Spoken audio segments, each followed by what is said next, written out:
There was a decision made in the heavens, and three men were given the opportunity to come back to earth for a tour. The first plane lands in Rome. A well-dressed man comes out, Julius Caesar, the Caesar of Rome. "How is the Roman Empire doing?" he asks the attendant. "Well, there hasn't been a Roman Empire in 1500 years. Credit to Constantine. Rome is a city now." "A city? Where?" "In Italy." "Take me to my gladiators. For $7 I can show you the remnants." "Take me to the Colosseum. For $6 I'll show you the excavations," says the attendant. "I want to see the steps of the Senate, where I uttered my last words, 'Et tu, Brute,' when I was stabbed." "There is no Senate. There is no steps of the Senate." "Take me to my gymnasium. For $9.50 I will show you the remnants." "Are people still frightened from the word Rome?" "Not really." "So what are we famous for?"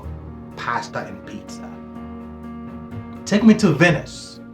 "We don't worship Venice anymore. We have the Vatican." "What is the Vatican?" "Catholicism. You never heard of the Pope?" "Everything has changed," says Julius Caesar. "Get me out of here." The second plane lands in Athens, Greece, and an old man comes out, Socrates. An entourage meets him and he requests of them to take him to the Acropolis. They said, "For $8 we can take you to the remnants of the Acropolis." "Take me to Zeus." "We don't worship Zeus anymore," they tell him. "We have the Greek Orthodox Church." "How is Greek philosophy doing? Tell me. Are people studying Aristotle, Plato, my student?" "A few professors," were their response. "It's obsolete." "So what do you talk about in the cafes?" "Facebook, Instagram, Snapchat."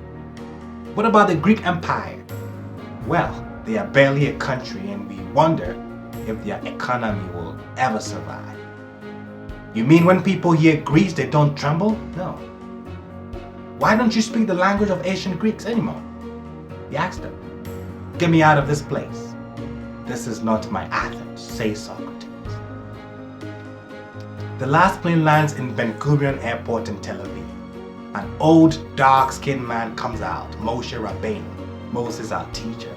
He asks the flight attendant, "Where are the descendants of the people whom I took out of Egypt and brought them to the borders of this land?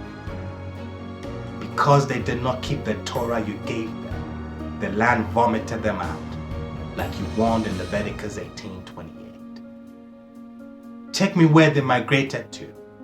He gets back into the airplane and lands at the Kotoka International Airport in Ghana, and he's met by the Ga and Êvêo chiefs. The Wolomo, decked in all white with no shoes on, steps out with 2 bottles of alcohol and begins pouring libation. "You still do this, the wine offering?" "Of course. You have preserved the instructions I gave you about the priests?" "Yes, we have." He's taken to Gamashi and he witnesses the Passover, the red clay on the doorpost, people coming to their paternal homes. He comes into the compound of the Wolomo and notices a small building and he inquires, "What is it?"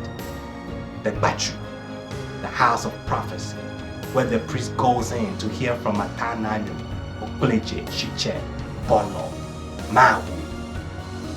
He goes next door and finds a baby laying on the floor naked, with family members sitting around, and it looks very familiar to him. "Is this what I think it is?" he asks. "An 8-day circumcision?" "Yes, sir." Tears fill his eyes. He turns to his guide and asks, "What about the ancient tongue I wrote in? Has that also been preserved as Isaiah spoke about?" "Let's find out," says the attendant. He brings him to the Fushidi shrine of the Êvêos, and there the ancient symbols and tongue, Êvêo. Then he gets to witness the reenactment of the Exodus by the Êvêos, which is performed yearly. "When we were flying in, I saw on the coast some pretty huge structures. What were they? I want to go see them." So he's brought to the huge structures and he reads a plaque on the wall. "In everlasting memory to the anguish of our ancestors, May those who died rest in peace. May those who return find their root. May humanity never again perpetuate such injustice against humanity. We the living vow to uphold this. Can you explain this? These were the holding cells for our Hebrew relatives who have been scattered to the four corners of the world. We will find them in the Americas, the Caribbean, Europe, Asia, explains that tale. You see, the Egyptians, Babylonians, the Persians, they rose, filled the planet with sound and splendor, then faded and passed away. The Greeks and the Romans followed and made a vast noise, and they are gone. Other people have sprung up and held their torches high for a time, but it burnt out and they sit in twilight or have vanished. The Hebrews saw them all, beat them all, and is now what we are always, exhibiting no decadence, no infirmities of age, no weakening of his parts, no slowing of his energies, no dulling of his alert and aggressive mind. All other forces passed, but we still remain.